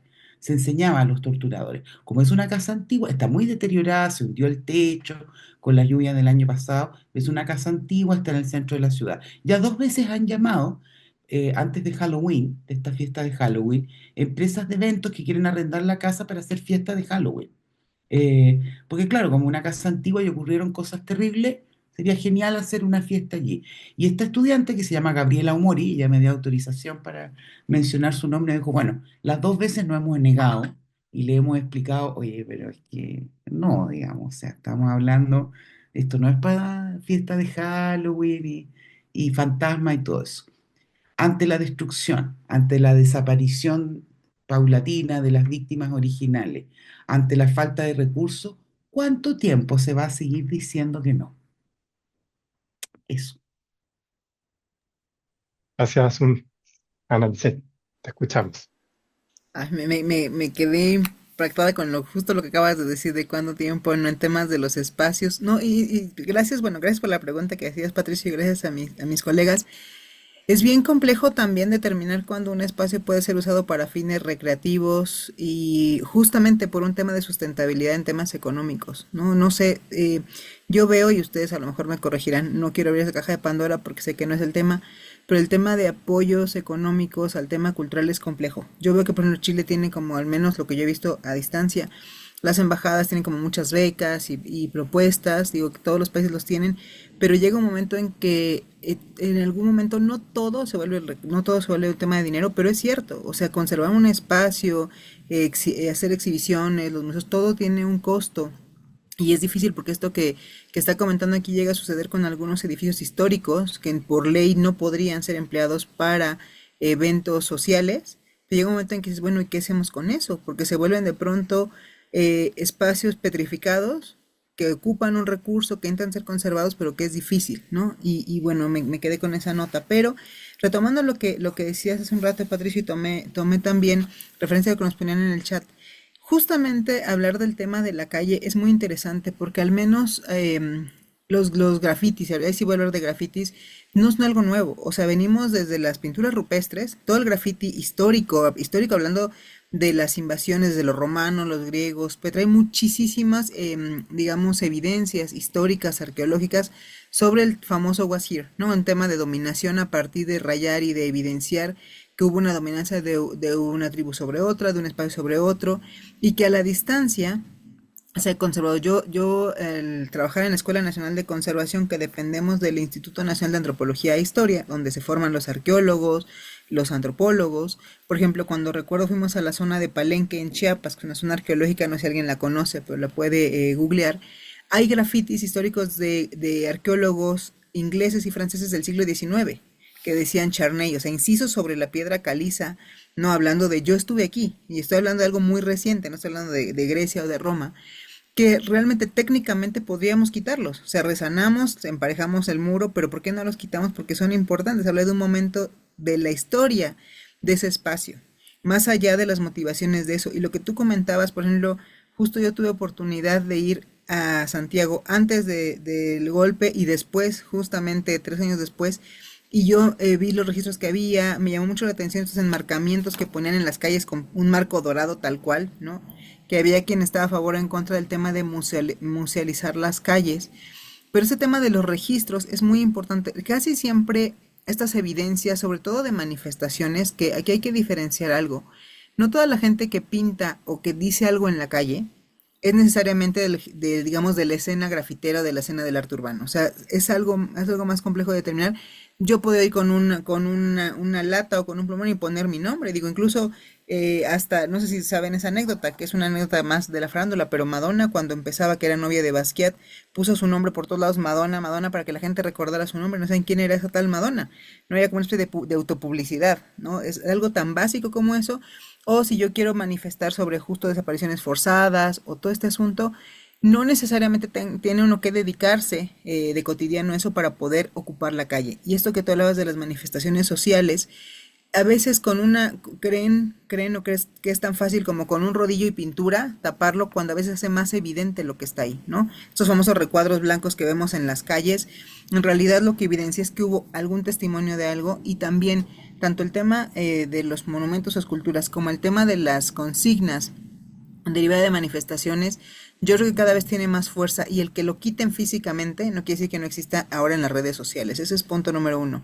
Punto número dos, creo que sí tendríamos que hacer una evaluación, creo que desde nuestras propias aristas y perspectivas y la sociedad, ¿qué es lo que vamos a trascender al futuro de lo que se está hablando? Por ejemplo, yo hago ahí, con ese comentario quiero cerrar, hago un paralelismo justo con lo de 19, con lo de golpe también, que tuvieron ustedes con lo del 68 en nuestro caso. Por ejemplo, los grupos artísticos que les comento, cuando fue la matanza estudiantil de 1968 en la Plaza de las Tres Culturas en Tlatelolco, que fue muy fuerte por un tema de una manifestación estudiantil, que se unieron sindicatos, que se unieron personas, justo que empezó con estudiantes de la Universidad Nacional. A partir de ahí hubo muchas dinámicas callejeras que, hablando con los artistas, que muchos ya fallecieron, ahorita son gente que tiene 70, 80 años, y a partir del cual hicieron el memorial de 1968, el memorial del 68, decían, nosotros nunca pensamos que estábamos haciendo arte urbano, o sea, tenemos que quejarnos y que manifestarnos. Recuerdo una pieza muy interesante que le llamaban Tania la desaparecida, que era un stencil, que era el rostro de una chica, o sea, no era un rostro en particular, sino era hacer un stencil de alguien como de manifestar que algo estaba pasando, no positivamente, y que a partir de esos grupos artísticos, que fue lo que le digo, Tepito Arte Acá, el proceso Pentágono, Tetraedro, varios grupos que estaban en ese momento, se empezó a hablar de una memoria histórica de la calle. Y actualmente, por ejemplo, la gráfica del 68 es una gráfica súper importante, al menos en la historia nacional mexicana, que ahora se conserva en guardas de protección, en planeros dentro de un museo. O sea, algo de lo que está en la calle se rescata y se va a conservar, obviamente no todo. Pero eso también habla de un punto histórico en donde yo creo que también, y eso lo digo a título personal, pero creo que también es un punto de responsabilidad que nos dedicamos a la docencia, de nuestras perspectivas, también compartir con la juventud y con las generaciones nuevas, porque dicen, pero ¿cómo? O sea, ahora como todo se vuelve en redes sociales, parece que si no está en TikTok o en redes sociales no existe, como que la parte tangible se ha perdido mucho, y hablaba yo con mis estudiantes, por ejemplo, de esta memoria histórica. Es decir, sí, estos panfletos de periódico que ustedes los ven muy frágiles desde el punto de vista de la conservación, fueron lo que manifestaron allá afuera, se hicieron reproducciones y fueron súper importantes. Y creo que si hay un punto en donde seguir hablando de estos temas es importante, porque entonces vamos trascendiendo con las nuevas generaciones. Incluso hablando yo, aquí tuvimos un terremoto en el 85, claro, mis estudiantes no habían ni nacido, nacieron en los 2000, por ejemplo, ¿no? Entonces, cuando tuvimos el terremoto del 17, pues fue un impacto para ellos porque ni siquiera se habían imaginado, no recordaban ese momento porque no estaban en este planeta, ¿no? Entonces, yo creo que hacer este paso, incluso desde la comunicación oral, lo que está pasando, entrar también en estas dinámicas nuevas de recursos tecnológicos, nos viene bien el sentido de recordar lo que está pasando. Claro, no todo se va a conservar, no podemos tampoco acumular y acumular y acumular objetos que se vuelvan patrimonio, tampoco es el objetivo, pero sí creo que también eso que está sucediendo en las calles, en los monumentos, en los museos, algo está pasando que nos está hablando y que también estamos viviendo un momento histórico en donde es más evidente muchísimas cosas, ¿no? Creo que ahora tenemos, no es que no hayan pasado antes, simplemente que ahora tenemos más acceso a esa información y que hay que ser bien responsables, número uno, con lo que compartimos, número dos, con lo que nosotros consideramos que puede trascender, y número tres, también creo que en estos diálogos como esto que ustedes nos invitaron a dialogar, a discutir, es que también conocemos, mira, está pasando algo similar allá, ¿no? O sea, como les digo, a mí me tuve esa fortuna de ver lo que estaba pasando en su ciudad y yo hacía un paralelismo con la mía y decía, sí, es que la calle nos da la oportunidad de manifestar lo que a veces no podemos, a veces ni siquiera en redes sociales, sino la calle se vuelve en esta incógnita y en este momento sin rostro, pero a la vez dice algo, ¿no? O sea, entonces el registro, le digo, y también contribuir a este tema de hacer registros de nuestros teléfonos celulares, de subirlo, compartirlo y dialogarlo, y yo creo que abrir estos temas son sumamente importantes para poder encontrar la empatía, el diálogo y a lo mejor aportar algo nuevo que yo, justamente con esto cierro, creo que evidentemente tenemos autores que nos hacen referencia, pero también considero que tenemos la responsabilidad de crear esos textos o esas nuevas documentaciones para el futuro. O sea, porque no todo está en las bibliotecas ahora. No hay cosas que están tan recientes y va tan rápido el tiempo que a veces no tenemos un parámetro sobre el cual referirnos. Yo cuando empecé con el tema del graffiti, lo que más encontré eran eran libros de fotografías, no de textos. No había texto escrito. A 14 años que yo empecé con esta aventura, ya hay gente que escribe, que discute textos, informes, restauraciones, pero es un tiempo bien cortito, son 14, 15 años. Entonces creo que hacia el futuro tenemos también esa responsabilidad de producir o al menos contribuir en algo a lo que en un futuro pensamos que alguien pueda seguir estudiando. Con esto cierro mi participación. Muchas gracias. Gracias a ti, Analicet. Bueno, Braulio ya se adelanta y José también, justo lo que iba a decir. Vamos a abrir la palabra. El tiempo pasa de manera muy cruel. Teníamos ganas de hacer esto hasta las 7:30, entonces también iremos viendo cómo nos van ustedes mismas marcando. Quizás nos pasamos un ratito para poder eh, dialogar un poquito más con estas tres invitadas. Entonces vamos a ir con Braulio, luego con José. Y si alguien quiere dejar una pregunta en el chat porque por alguna razón no quiera, no pueda hacerla, también esa instancia existe para que la utilicen y iremos avanzando hasta donde nos dé la energía. Braulio, te escuchamos. Bien, gracias Santiago. Bueno, saludar primero a las tres colegas, Javiera, Azun y Analicet, por sus presentaciones súper interesantes, ¿no? Y súper potentes con los temas que trabajan, ¿no? Y tengo una pregunta que cruza las tres presentaciones desde mi punto de vista, que es la disyunción, el conflicto, la tensión que hay entre políticas de reconocimiento y distribución de poder. Y yo creo que eso está presente en las tres temas o ámbitos o problemas y sitúan las tres colegas, ¿no? En el caso de lo que presenta Javiera, el de la representación de lo afro en Chile, que ha sido una tensión permanente, donde se le negó el reconocimiento como pueblo originario, justamente ante la primera convención constituyente, ¿no? Y que de alguna forma eso reinvisibiliza y victimiza a este grupo, etcétera. Entonces, la pregunta es, ¿basta con el reconocimiento? ¿O qué pasa ahí con el tema del poder, del empoderamiento? Si van de la mano, ¿avanzan juntos o no? Desde esa perspectiva. En el caso de lo que presenta Asun, como similar, ¿no? O sea, en este patrimonización de los sitios de memoria que fueron centros de tortura, hay, digamos, también una idea, una pretensión de reconocimiento de una deuda histórica del país para con todas las víctimas, ¿no? De la dictadura y sus descendientes que también son víctimas de alguna otra forma, ¿no? Y poder generar esta pedagogía en nunca más con todos los problemas que tú planteaste. Pero nuevamente ahí la atención estaría puesta ante este afán de reconocimiento, esta necesidad de reconocimiento versus este empoderamiento, esta asignación y distribución de poder de que permita efectivamente que estos grupos, que básicamente uno podría decir son los mismos de siempre en la historia de Chile, que han sido victimizados por el poder político dominante, que ha sido el mismo en la historia de Chile, de alguna u otra forma, ¿no? Una oligárquica.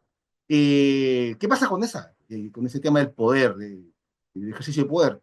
Y lo mismo con el tema del graffiti, porque toda esta experiencia de arte callejero, como se llama, representan a una comunidad, a un grupo, un colectivo, una pandilla, un grupo de amigos, que están buscando el reconocimiento de esa mega ciudad, como es Ciudad de México, pero también a toda escala, ¿no? De ser visibles, y no visibles para todos, porque también hay mensajes encriptados que reconocen los suyos, ¿no?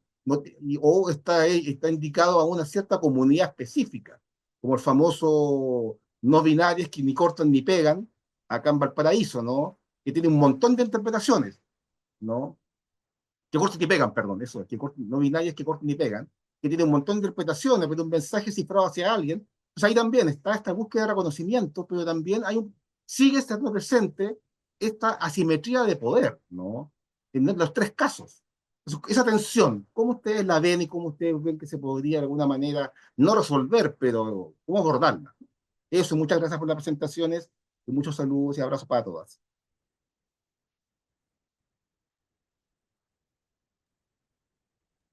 Ya, invitamos respuestas abiertas a las tres invitadas. No es necesario que respondan las tres, pero está abierto. Bien acotado para que podamos ir avanzando con la pregunta de José. Gracias. Podría decir algo rapidísimo, justamente lo que decía, gracias Braulio.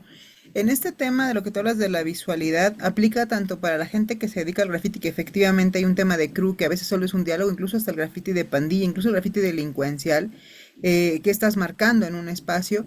Pero yo creo que la gente que, hablando del tema ya más social, la gente que escribe en las calles, que viene de una manifestación social o de una queja en las calles, también busca esa visualidad. Y yo creo que justamente lo hacen en un espacio en donde, como pasa en Santiago, no lo hacen en la Alameda, lo hacen en avenidas principales, porque si yo lo pinto fuera de mi casa no sirve de mucho. Entonces, creo que ese tema también, el tema de la visualidad y el reconocimiento, es un punto medular tanto para la gente que se dedica a la escena del graffiti como para las manifestaciones sociales. Me parece interesante, tome nota de eso. Gracias.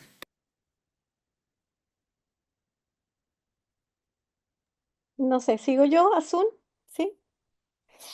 Gracias, Braulio, por tu reflexión.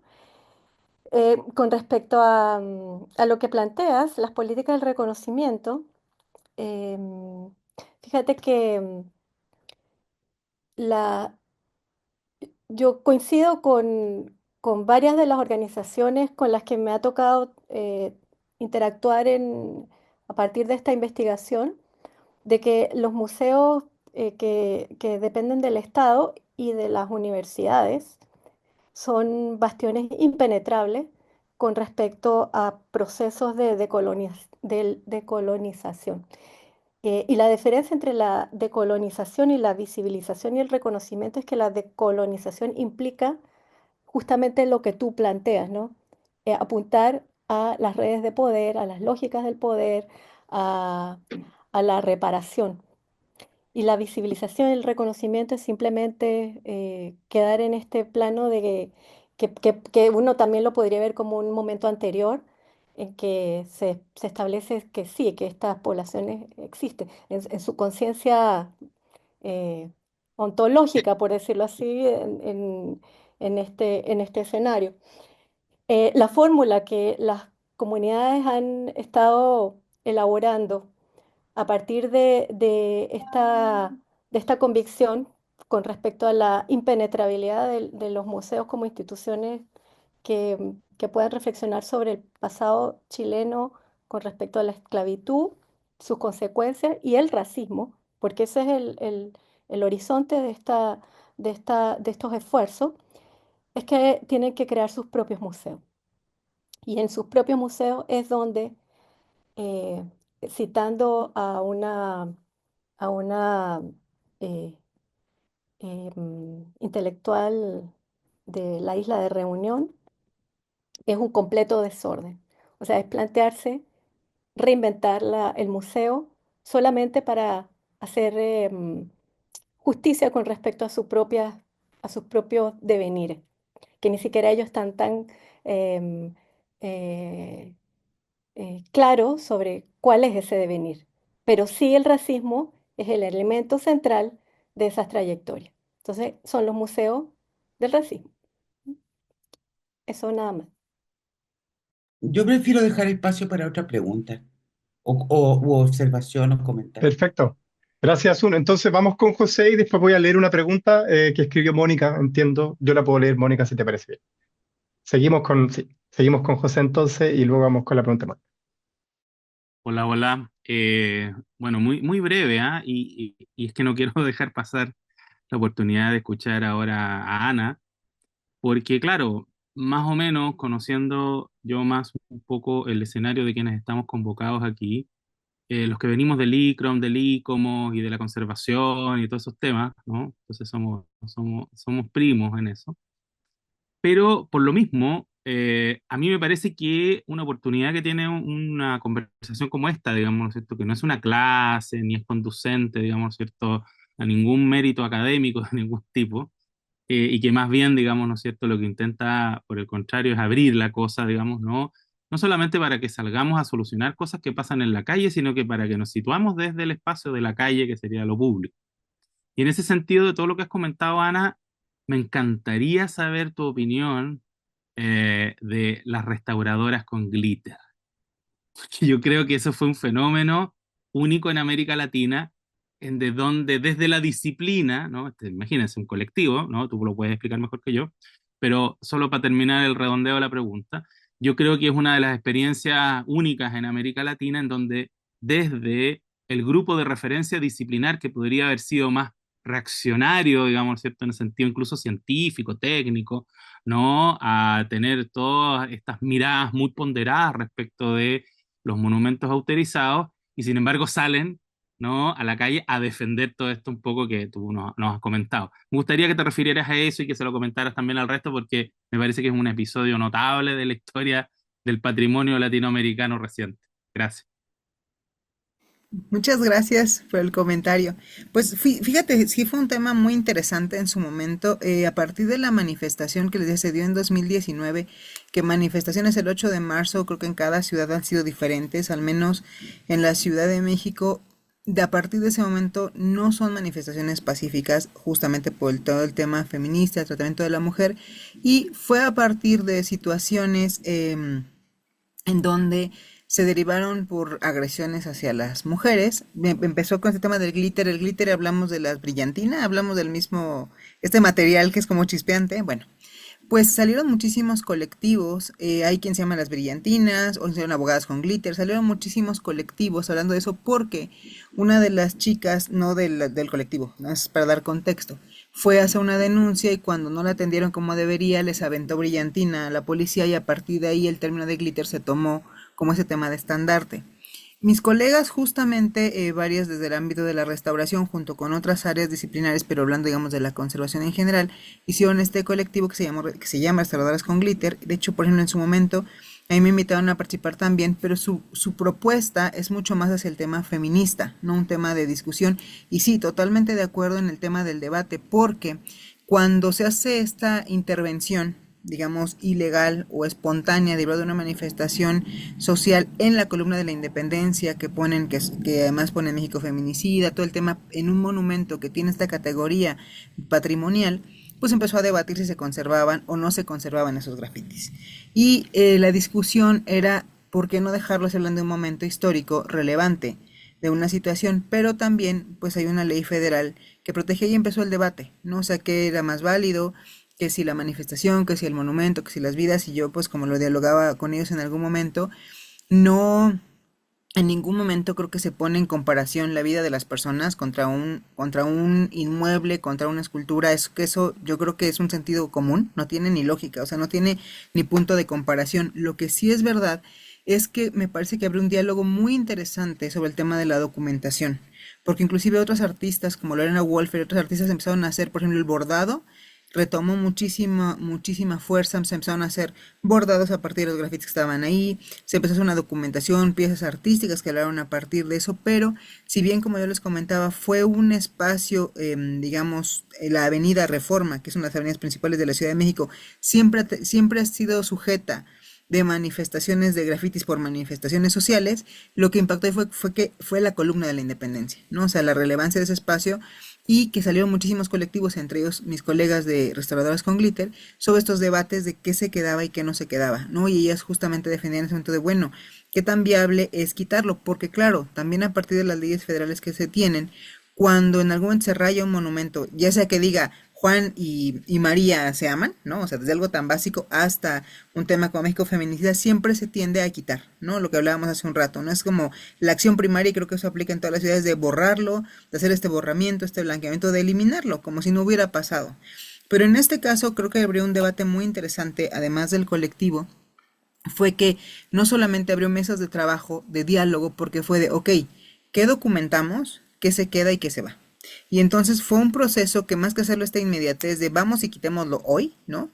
La verdad es que dio un paso en donde se conjugaron varias autoridades, se hizo un registro súper minucioso, se llegó a un acuerdo de eliminación y que a partir de eso también fue como que esto va a pasar y a partir de eso también dio una dinámica en la Ciudad de México que ya el 8 de marzo pues se cubren los monumentos de otra manera, se protegen como bien decías, no, o sea, venir de instituciones culturales desde el ICROM, la UNESCO, se protegen los monumentos, pero lo que sí es verdad es que yo creo que la apertura al diálogo fue mucho más amplia de eso. Yo cuando hablaba con ellas, cuando me invitaron, yo les decía, bueno, ¿Cómo lo quiere, cómo lo van a manejar desde el graffiti, desde el feminismo? No, es el graffiti es así, pero digamos que lo que ellas dialogaban era más el graffiti de manifestación social, no es el graffiti en general, no es el graffiti del tag o el de la pieza o el de Wild Style, sino más bien el de manifestación social.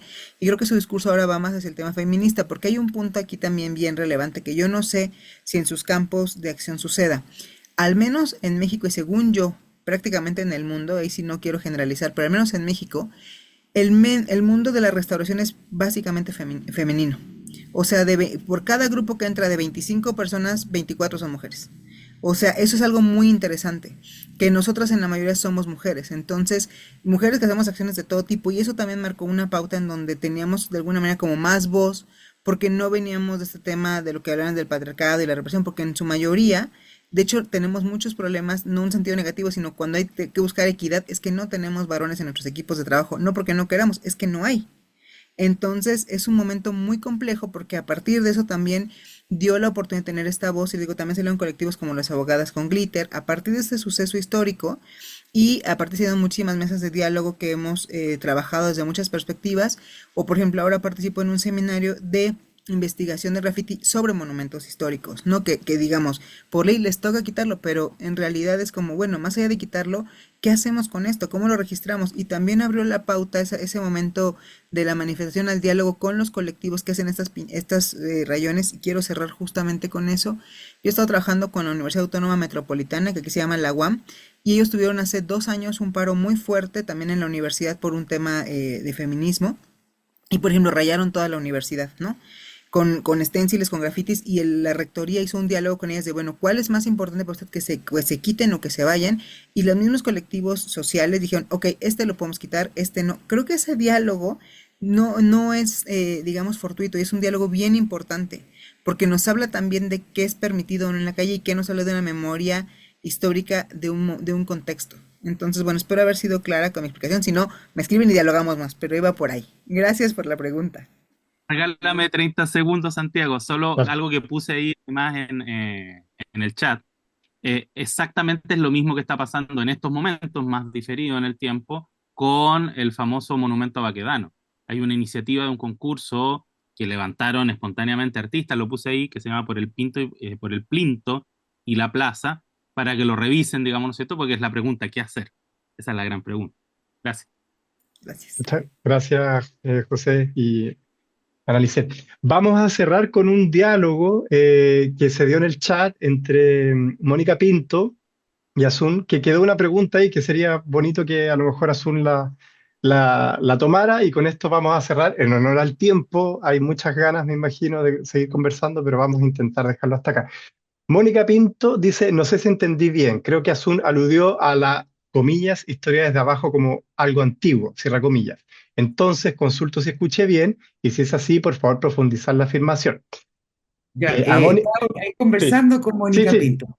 Claro, Es que ahí yo no dejó una creo pregunta más, que dejó una historia pregunta desde más. abajo. Déjame contar el historial del chat y ahí te doy el paso a ti, porque ahí dice, responde Asun, menciona la historia oral y local popular como una herramienta para restaurar identidades barriales populares que tuvo un desarrollo en dictadura en ONGs como ECO, por ejemplo. Y aquí, perdón haberte interrumpido, Asun, pero Mónica vuelve a decir, ok, gracias, pero el concepto antiguo alude meramente a la fecha o es un enfoque tipo Gabriel Salazar, tipo Gabriel Salazar sería antiguo. Hay una pregunta sobre lo antiguo ahí. Ahí te doy el La paso. respuesta son las dos cosas. Es antiguo en el tiempo, o sea, fue algo que se hizo hace 40 años. ¿M? Y también que quedó un poco atrás, en el sentido de, yo no sé si funcionó mucho. Eso como de que vamos a restaurar las identidades populares haciendo historia oral, historia local. O sea, todo bien hacerlo, ¿no? Yo no estoy cuestionando que se haga, pero de que como que de ahí va a salir un proyecto político y todo. Finalmente los proyectos políticos son más complejos que eso y son, yo creo que, multiclasistas y no vienen solo de sectores populares. Y sí, tenían una cosa, tuvieron un tiempo, hace muchos años atrás, una cosa salazarista con esta como esta fantasía romántica del proyecto histórico popular, digamos, que se supondría que se venía de la colonia y todo eso. Pero bueno, yo tengo mis distancias con eso porque creo que los proyectos de cambio social no remiten a solo un grupo social determinado, que se construyen transversalmente. Pero sí, las dos cosas. Antiguo por fecha, ya, de algo que se hizo hace 40 años o más a esta altura, y antiguo también porque quedó un poco atrás. O sea, de hecho me pareció raro que en el plan de gestión como que apareciera de nuevo una herramienta que fue como bien discutida y que ya no sé si se está usando tanto. Gracias, Asun. Entonces, con esto cerramos este primer encuentro introspectivo sobre la investigación en artes integral. Les queremos agradecer. Definitivamente, las tres presentaciones dan para largas, largas conversaciones, pero esperamos con esto haber activado la discusión. Camilo dice que se quedó con una pregunta para Ana, que dará un correo para escribir si las presentadoras así lo estiman. Pueden dejar sus correos ahí en el chat para que las y los asistentes se comuniquen con ustedes. Em, pero bueno, simplemente para el cierre, agradecerles muchísimo sus aportes y también la instancia, la participación a cada uno de ustedes que revela también la necesidad que tenemos de encontrarnos en estos espacios no solamente académicos, sino simplemente para dialogar. Así que les agradezco a las tres y a cada uno de ustedes. Ahí Ana copió su correo, pero también, bueno, en caso de cualquier cosa que necesiten contactarnos, nos pueden escribir a Santiago, Patricio y a mí, que estuvimos a cargo de esta primera mesa para que establezcamos los contactos necesarios. Así que, bien, con esto terminamos por hoy. De nuevo, muchas gracias y buenas noches.